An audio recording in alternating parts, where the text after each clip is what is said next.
Hello, welcome to Oxford on this Tuesday afternoon. Thank you for joining us for our webinar on private equity, what's on the horizon. So today we'll be hearing from Professor Tim Jenkinson of the Saïd Business School and Program Director of our private equity program in discussion with Chris Kallos, partner at Kirkland and Ellis, a major corporate law firm based in the US, but we're lucky enough to have him in London for this week and took the opportunity to have this discussion. A couple of housekeeping points. So as we go through, this webinar will last for about 40-45 minutes. As there will be time to have some Q&A at the end, so that the main discussion will go for 30, 35, 40 minutes or so, and then there'll be a bit of time at the end. Please enter questions as we go through. There'll be a Q&A panel at the bottom of your screen, so please put any questions in there. As we're all used to by now, all mics for participants and so on will be muted, so any questions through the chat greatly appreciated. Finally, just to say that this this webinar is in support of our executive education program on private equity, the Oxford Private Equity Program, which runs the last week in June. We have a good group, but we have a few places available. If you are interested in joining, we recommend that you apply over the next couple of weeks by the end of March. With that, I'm going to hand over to Professor Tim Jenkinson, to introduce himself and Chris, and then we'll start with our discussion. Over to you, Tim. Great. Thanks very much, Steve. And it's very nice to be doing this annual what's become now an annual webinar with Chris. I'm Tim Jenkinson. I'm the academic director of the private equity program, and actually the Private Equity Institute at Oxford. And so I'll be leading the sessions in June, but Chris plays a big role in that as well. So it's good to have him here. So welcome, Chris. And what we normally do is we sort of look to the state of the market and how that changed over the last year, and also look at what's sort of coming up new. And so just to start the questioning, how is fundraising looking generally? I guess we've had a couple of great years, 21 and 22. What is 23 looking like? Sure. I think you would describe the first half of 22 as great and the second half of 22 as okay. Right. So things have definitely slowed down a bit. There's a lot of product in the market right now. The LPs are starting to struggle with their allocations. That puts some pressure on the sponsors being able to do what they really want to do, which is to raise the amount of money they want for all the products they want, in the time they'd like to raise it in, and on the terms they prefer, and ideally pretty much the terms they already have in their prior funds. And that tension, a lot of product and some limitations on the LP's ability to subscribe, which we'll get into, that tension has primarily resulted in longer timetables. And that's part of the reason why there's so much product in the market. We've still got 2021 product in the market, 2022 product in the market, and now 2023 product in the market. And some sponsors, in addition to having longer times to raise their funds, are delaying bringing out new product offerings, although, as we'll talk about, there are some incentives to bring product to market, and even in bad markets, in order to kind of increase your product mix. And then there's been some reduction in people's expectations on fund size. And sometimes that turns into having a hard cap that's very close to your target size. So the target has become kind of sort of the new cap. And to people sort of feeling out the market a bit before they commit to what their target is, so that they have some increased confidence that they can get there. So with fewer sponsors hitting their hard cap, one of the other things that's happening in the market is that LPs have a allocation percentage to private equity. Less dollars are coming back recently from deals getting realized. There are other investments, public investments, bond investments are down. And so their allocation starts to make them look, either fully or maybe even over allocated to private equity. So LPs allocations for 2023 are also already kind of largely spoken for, although there's still some LP money, able to commit for funds in the market now. We are not kind of expecting most sponsors to dramatically increase their fund sizes. You're seeing more modest fund size increases, fund to fund. And they're kind of going out with fundraising periods that are longer. So it used to be that you'd have 12 months between a first and final close with some ability to extend. Now it's basically 18 months. Either it says 18 months or it says 12 months, and the GPs can extend for another 6 in their sole discretion. So people are sort of admitting that it's going to take a little longer to get the fundraise completed. Yeah, and I'm guessing, I always ask this question, like, are the fund terms changing? You know, if the market environment is less sort of favorable to the GPs, are they shaving fees at all, or carry? I think I know the answer to the carry. That never changes. But what about fees? For hundreds of years. So if you ask the Institutional Limited Partners Association, they will say that there's still too much leverage even in this market to the GPs because they're not getting kind of their wish list of items, including major concessions in those areas. I think the GPs are feeling pressure from the LPs. There's a real hesitancy to compromise on things that are really hard to roll back. So headline fees, carried interest, the way the waterfall generally operates, those kinds of things, the sponsors have pretty successfully resisted changing. So where does the leverage, the somewhat increased leverage the LPs have now manifest itself?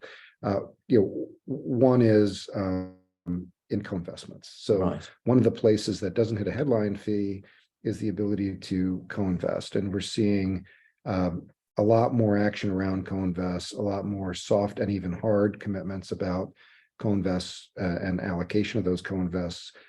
Sponsors creating dedicated, they've done this for a while, but even more creating dedicated co-invest vehicles that may have very low fees. They still typically have carry if it's a dedicated co-invest vehicle, or entering into special co-invest arrangements with large partners that would increase their allocation or expected allocation to co-invest.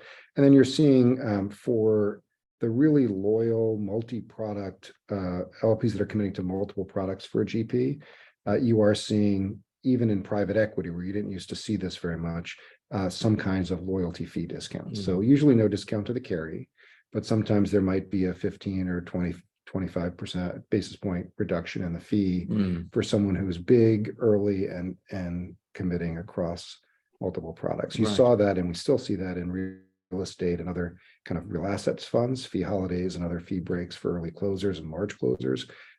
We're seeing a little bit more of that in the private equity space more broadly, but not a ton. Yeah. And how does it work? Something I should know the answer to, but how does it work with most favored nation clauses when you get these better terms for big stakes or early stakes or the like? Are these transparent to all investors?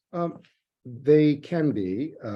They often are. Sometimes it's explicit in the fund agreement that certain people who are strategic, might even be called strategic investors, something in the fund agreement, or described in a way that they're sort of carved out from the MFN.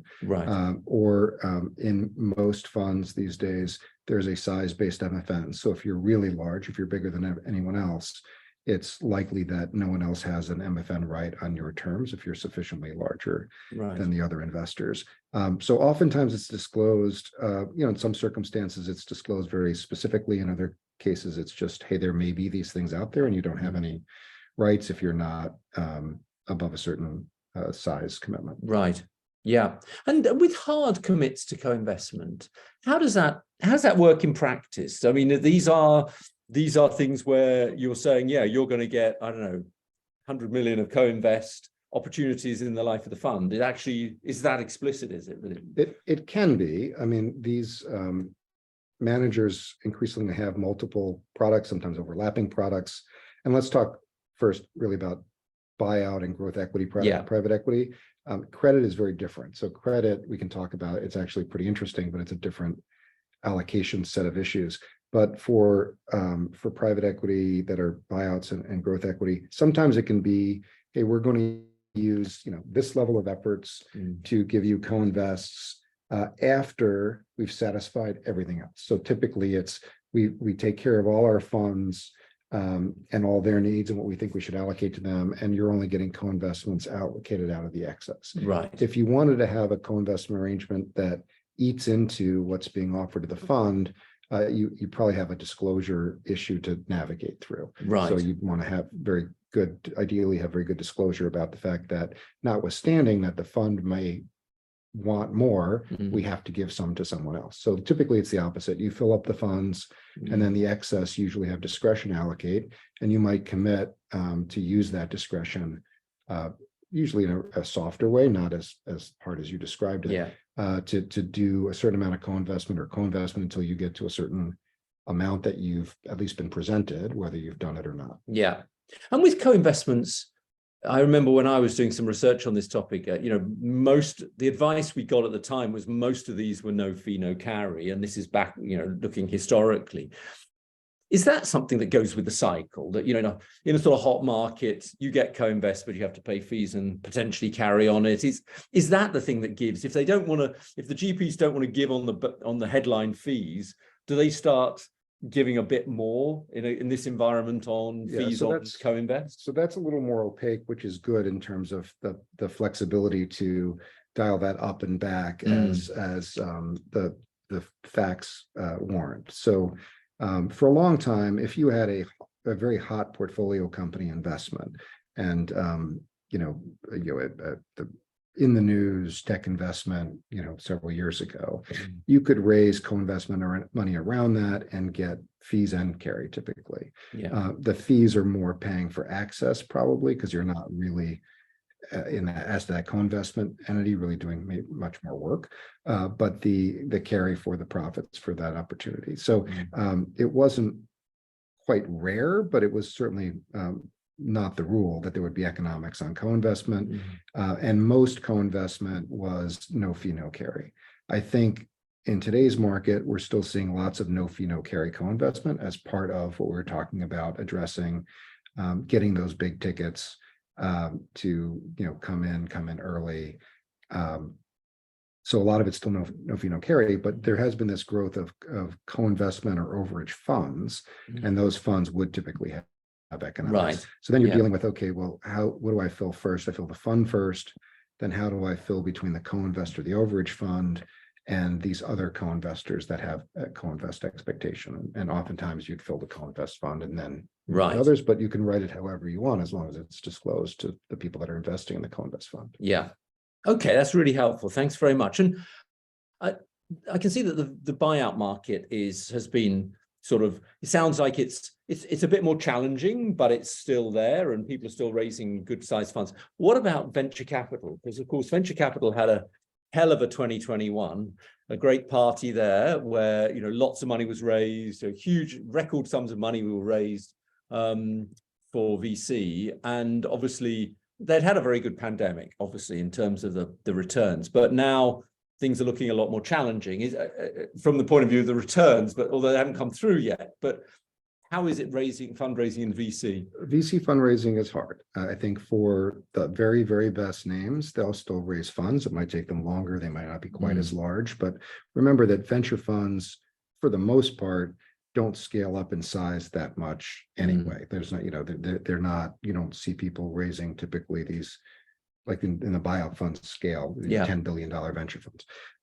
But it has become harder, both because performance overall has slipped, but also because I think there's not real certainty about what the performance is. And so, if you have a big investment in a company that has repriced a priced round and priced down and raised substantial capital, then at least what the market values that company at, or values that interest in the company at. For a lot of companies, they either haven't done another round or they've done,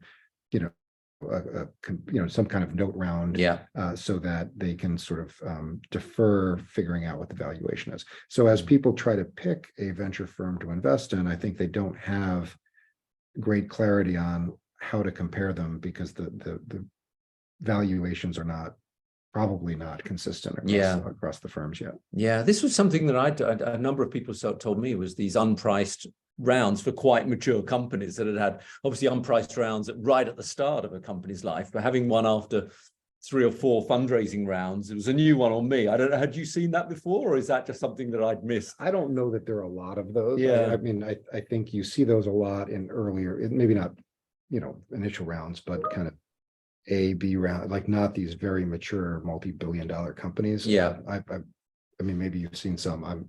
I struggle to think of one that I've seen that was not repriced when you get to something of that scale. Yeah, no, I think it has been more in the sort of, Series C, Series D, or something like that. Not huge, but now interesting. We've had a question in, which is exactly where I was about to go, which is about retail, and in terms of whether the push into the retail market. So so far private equity has been a pretty institutional market, but obviously, especially with the demise of the final salary pension scheme and the like, and down to the fact that everyone's now going to have DC schemes, defined contribution schemes, that seems to be the new frontier for private equity. Are you seeing much happening in that space? So the retail, first of all, is a broad definition, but retail has been the holy grail for a long time of this is where huge amounts of additional money are going to come into private equity.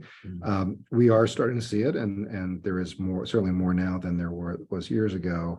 I think I was at a conference recently, and they described kind of the ideal market for retail as they see it for private equity in the kind of $1 to $30 million of investable assets kind of size investor who's going to be able to put in, a meaningful amount into private equity, not lower levels, high net worth investors. I don't think that's a big part of the market now, other than for certain kinds of products, listed products, et cetera.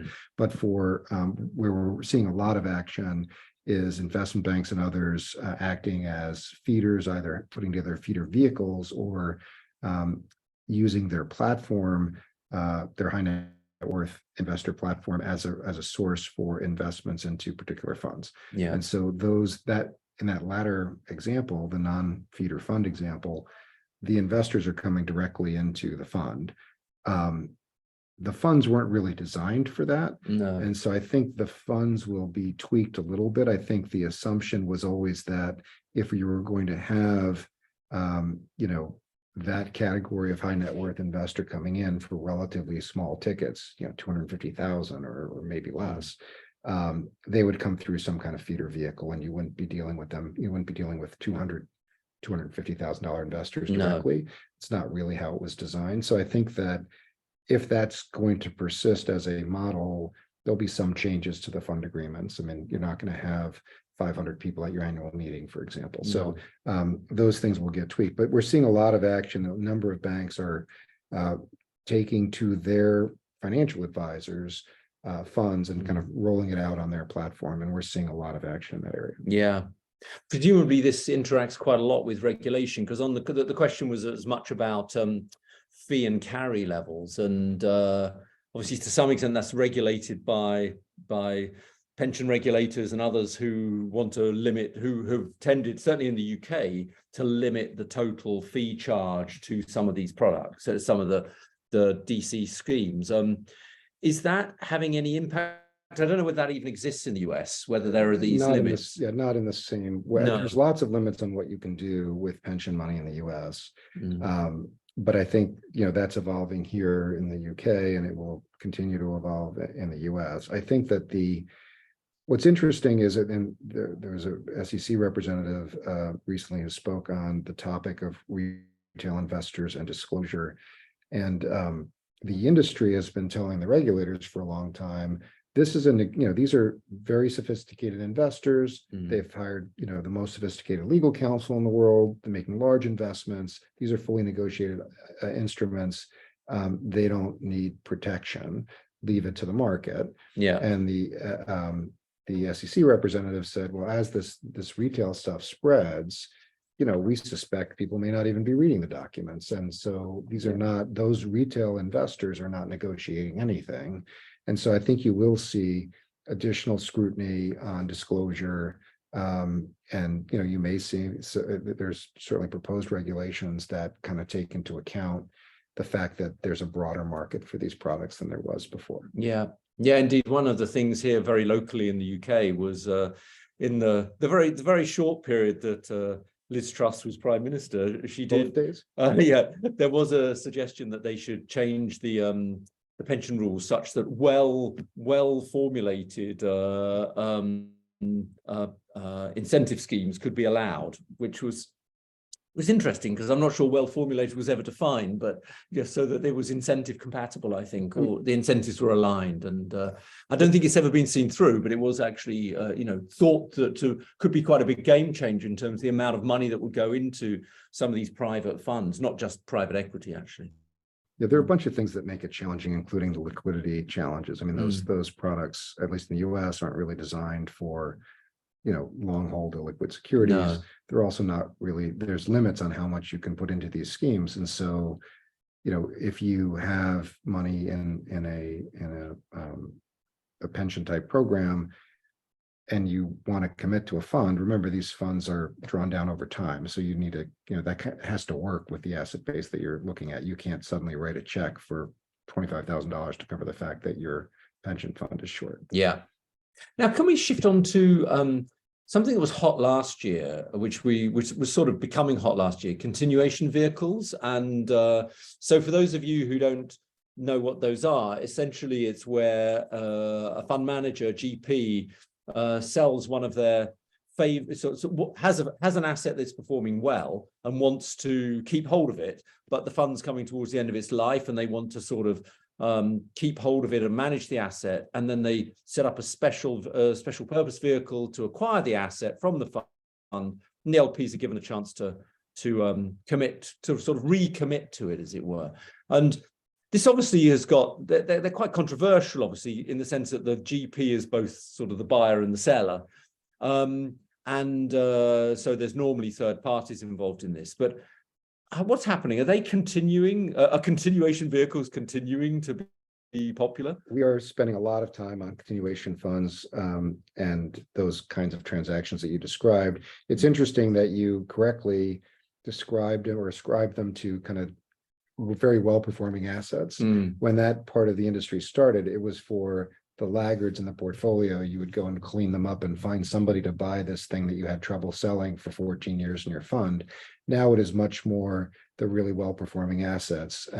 Ideally, the buyers in this market, the people who provide the financing, because you mentioned the LPs can roll, but a very small percentage of them do. Most of them want to sell and exit, and so you need capital to make good on that transaction. And so there's a group of secondary players, funds, and other participants in the market that will provide the capital to cash out those that want to sell.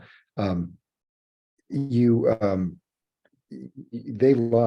prefer somewhat, maybe not intuitively, they prefer or counterintuitively, they prefer multi-asset transactions, which are kind of more complicated transactions, but also diversify the risk a bit. What the LPs do? The LPs that are coming in to buy. Right, yeah. They prefer to buy a package of assets. And so you see sponsors putting together several well-performing companies, packaging them together and selling them to this continuation fund. So you might actually have assets coming from multiple funds even. Yeah. So they're very they can be complicated transactions. They are an M&A transaction. They're clearly a conflicted transaction. So you look for buyers for this, and you might get fairness opinions or other pricing checks. But the buyers will make an offer. The market is, the bid ask in the market is a bit separated. They're offering something under 90% of NAV for the assets, right. But it's marked off of the most recent valuation. So they're assuming that valuations are going to be flat to down as opposed to going up. And that's why the percentage of NAV is low. If generally the market starts improving, we'd expect higher percentages of NAV. But these can be very attractive for a number of reasons. The LPs like having the option to get liquidity. They're typically given some version of an option to or they often at least given an option to have something close to the status quo. So rather than sign up or roll into the new terms, they can roll and stay on their old terms. So they will continue to pay fees under their old terms. They'll continue to have their carry aggregated with the other investments in the fund that the sale is happening from. So there's often a status quo option offered to them, even with that, as you noted, a small percentage role. Most of it's mostly a sale. On the new capital, the fees are typically lower as a percentage than what you see in typical funds. So it might be 1% instead of 2%. But recall, these are well-performing assets. So it might be on a base that's 4 times as large as the prior fee was on. So you might be getting 1% on $400 million instead of 2% on $100 million. I think it's interesting because I'd heard at a conference recently that the vast majority of LPs of the existing investors in the fund don't roll their money into the continuation vehicle, which surprised me actually, because I would have thought, many of these investors, very long-term investors, they have to do significant due diligence on the GP. They already know the asset, they know the GP. It just increases the duration of their holding. And I couldn't really understand why they wouldn't want to do that, but the vast majority of them don't. So I think it's a little bit, I think, a combination of factors. One, there are a number of LPs for whom it's very difficult to roll. So they may have been investing out of a fund that's done. So they, they don't have a new fund to keep this in, and they might have a mandate to get the liquidity when they can. I think LPs also worry about being the person who didn't take the deal. Like, these are appreciated assets. They might be 4x performing assets. No one really knows if you don't take it because you're not in it anymore. So they don't know the opportunity you missed. But if you stay in and it goes down, it doesn't look so great for you. So I think there's some reasons why the LPs don't participate along those lines. There's also a little bit of a difference in terms of the return that people are looking for. So the secondary players might be looking for mid-teens to high teens returns, and so they can price their participation on that basis. Whereas a lot of the LPs might have been looking for 20% plus or higher multiples, and they want to redeploy the proceeds into other assets, or they may no longer want to be so heavily invested with that manager. They want to deploy it with other managers. So it's almost like the old saying, it's never a bad time to take a profit, right? I guess if you've made 4 times your money, it's tempting to bank it, I guess, at that point. But that's not as good a word as it was last week. But it is tempting. Sorry, not a secure word. But yes, it is tempting to bank it. As long as you choose your bank pretty carefully. That's right. Tell me, that shifting tack a little bit in terms of ESG and what's been going on that front, because obviously that's been one of those issues which has been getting a lot of focus in Europe, but I also see some sort of contrary moves in the US, with some states in the US saying, unless if you discriminate against oil and gas companies, you're not getting any of our pension money. So is that what's it looking like in the US, and does it look very different in Europe now? So, I mean, we're sorting through this stuff. So Europe has a lot of new regulation. People are taking their funds are being asked to say what they are, sort of declare what their status is. That was maybe never intended to be a label, but it's kind of become a bit of a label. And there's actually been some change in terms of whether it's good enough to be in this category or that category. So they're still sort of sorting things out in Europe about how they think about ESG. Meanwhile, in the US, we've got lots of different minds on things. There's also, it's hard to define ESG, right? Even things that you would think of as terrible for ESG suddenly don't look so terrible when they're protecting Europe from a war, right? So it's a little bit of a moving target on what ESG is. But in the US, we do have a large energy industry, and that energy industry is concentrated in a few states, and those states, for political reasons, largely are saying, we want you to do the opposite. Like, if you say you're an ESG fund in Europe, then we're not going to invest in you. And so that's made things a little bit difficult, because I think the investor base more generally would like ESG factors to at least be considered as part of the investment. It's pretty common for investors of all kinds in the US to view that favorably. They may not want you to be a green or an impact fund, or they may want to know if you are, so they can put you in that allocation where they're willing to maybe sacrifice some financial return for those goals. But even in sort of regular way funds, I think there's a general consensus that ESG is not inconsistent with financial investments, financially motivated investments. So they like to see you at least considering it. And then you've got a number of states that have very large pension funds pushing in the other direction. Right. And do you think those pushes are having a big effect? Because, Texas has got a lot of money to put into its pension schemes and endowments, and things are very large, aren't they? We'll see how it sorts itself out. I think that the professionals at the funds that are investing, these pension funds, are caught in a tight spot. Yeah. I think they're a little bit they'll say things about how they want to support their private equity sponsors, and how they've got a lot of money invested with these sponsors. They don't want to be told they need to get out, nor do they really want to be told that they can't go into the best returning funds. They owe fiduciary duties to the pensioners. So there's this political movement that's a little bit at odds with what I think the investment office of these pension funds wants to do. A lot of the pension funds themselves, in the absence of this, we're also talking about ESG type factors, just not oil and gas. Yeah. And are there ESG constraints coming into the limited partnership agreement, or is this more sort of informal reporting issues between the GP and the LP, or is it actually starting to appear legally in documents? I would say starting to appear, not typically in the LPA, but what you're seeing is side letters, at least asking for reporting, side letters confirming that you'll take these things into consideration in some form. But now we're starting to see requests for side letters to say, we want you to sign on to this convention, this statement, that very specific things they want you to say you're going to sign on to. And as soon as that comes out, you've got states that are heavily invested in energy, or have a lot of energy in their state, who are saying, we can't invest in you if you sign on to A and B and C. So that, that's no longer like a blurry line. There's not a lot of gray there. If someone says you must sign on, and someone says, if you sign on, I won't invest. So that's coming to a bit of a head now. Yeah. Now, one of the other topics we said we were going to discuss is minority and indeed majority stakes of the GP itself.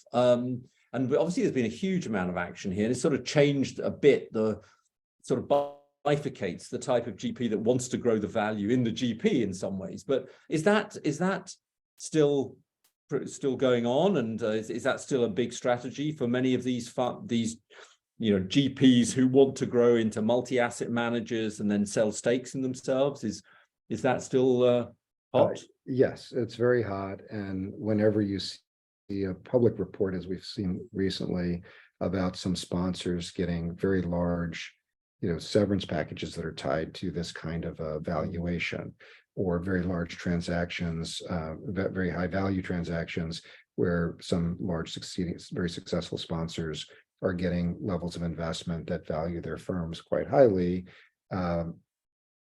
People are running towards that model. So that model involves having typically a lot more assets under management. How do you get there? Often it's additional products. There's a little bit of a weighting towards products that are more fee-based products, like credit products, because the fee is more predictable and gets a higher multiple in these valuations. And that also leads to rolling out credit products that scale. So you see a lot more credit funds out there. And one of the things that I think sponsors like about credit funds is they can calibrate different risk reward products for lots of the market, and then they can scale those relatively quickly. There's more credit than equity in the world. And there are more kinds of credit that they can offer. So they can offer a sort of hybrid of a part of their credit fund and the equity fund as well. They can, but they would also offer, we've got, first lien credit funds. We've got mezzanine credit funds. We've got structured equity funds.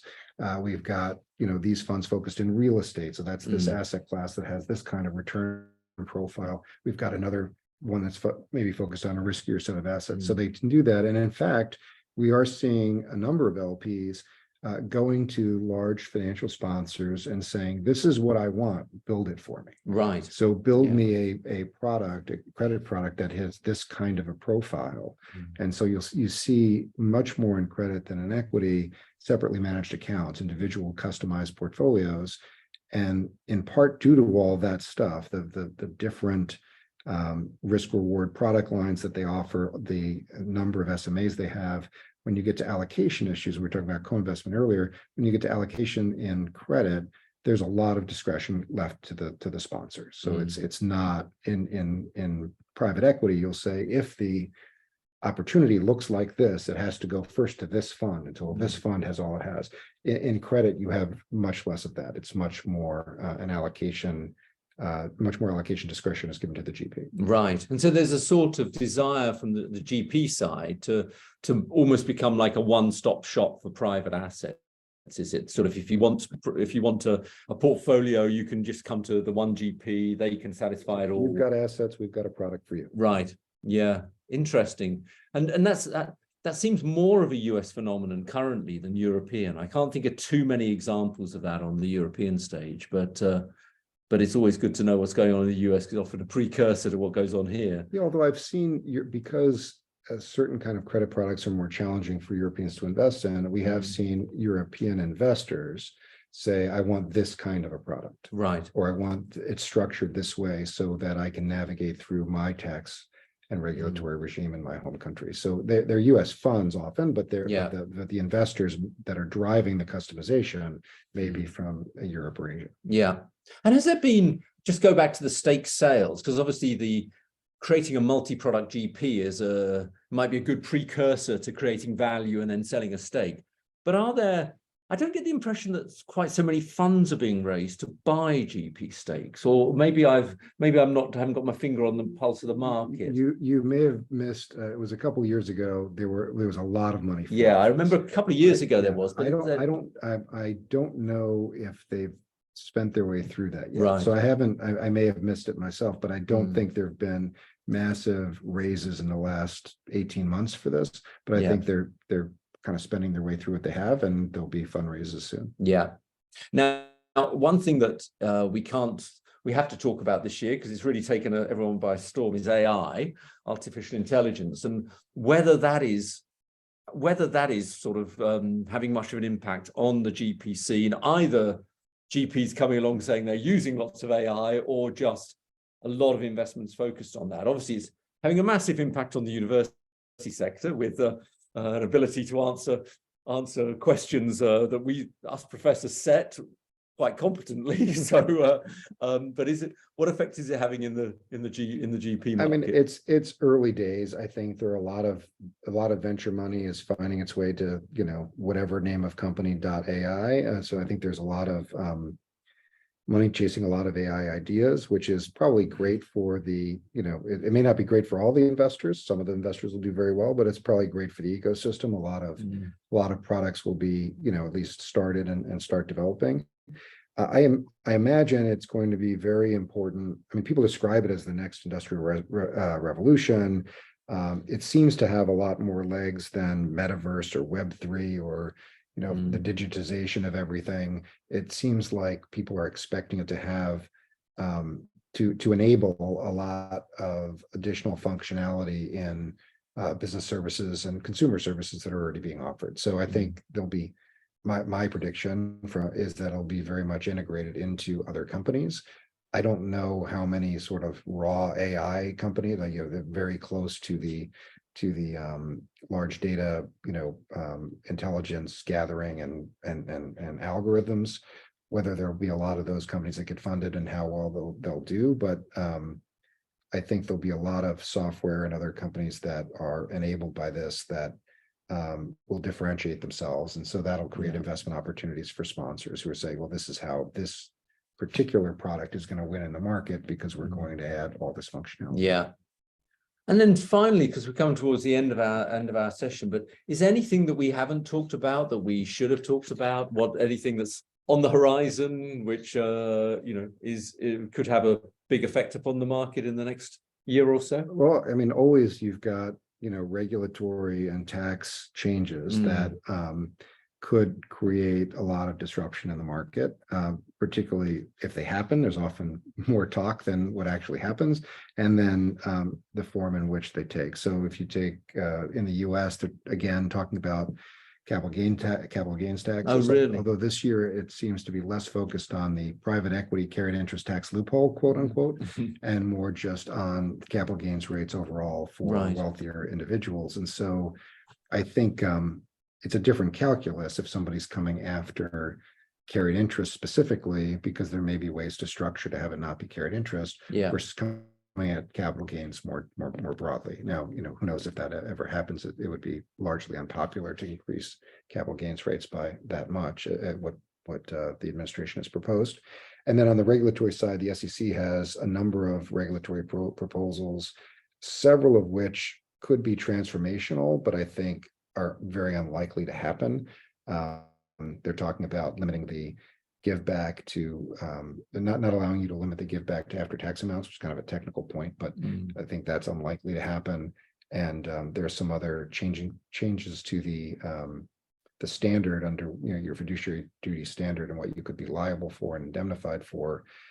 That is very unpopular, and I think will probably not be part of the final regulations. But if either of those things happen, that would be a big change. Right. And there's a lot of incremental changes that are being proposed by the SEC. Yeah. And in Europe and other jurisdictions as well. Yeah. I saw one which I'd be interested in your take on it, which isn't about private equity, but the credit for about direct lending funds is the current debate about whether syndicated loans are securities and whether they're going to be subject to securities laws, which sounds like, if as I understand it, if that came in, then that would lead to an even bigger boom in private credit, because people don't want to be subject to securities laws, as I understand it. But is that something that's causing a lot of interest? I haven't been close to that, so yeah. I'm not sure. Yeah. Okay.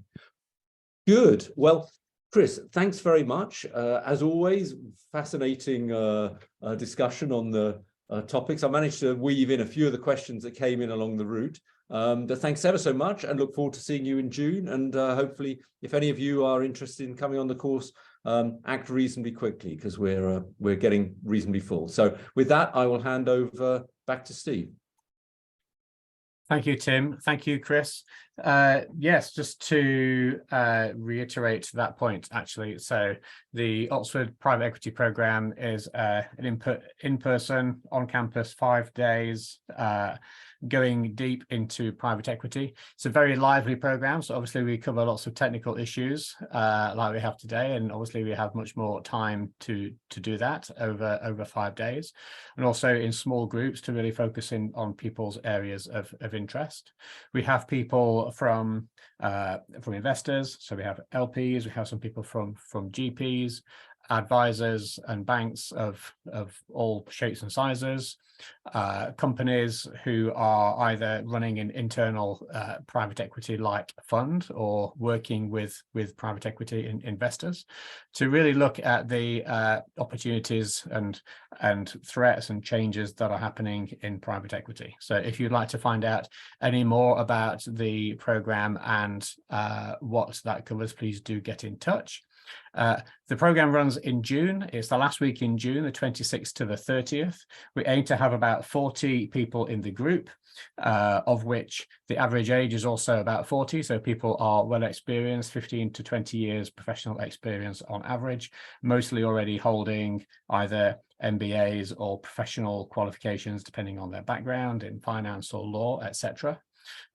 It's a very international group, so we'll have people from around 15 or 20 different countries within that, from the UK, across Europe, Middle East, North America, Latin America, Africa, and Asia. So a great global melting pot and discussion forum as well, to kind of share ideas with what's happening in different parts of the globe.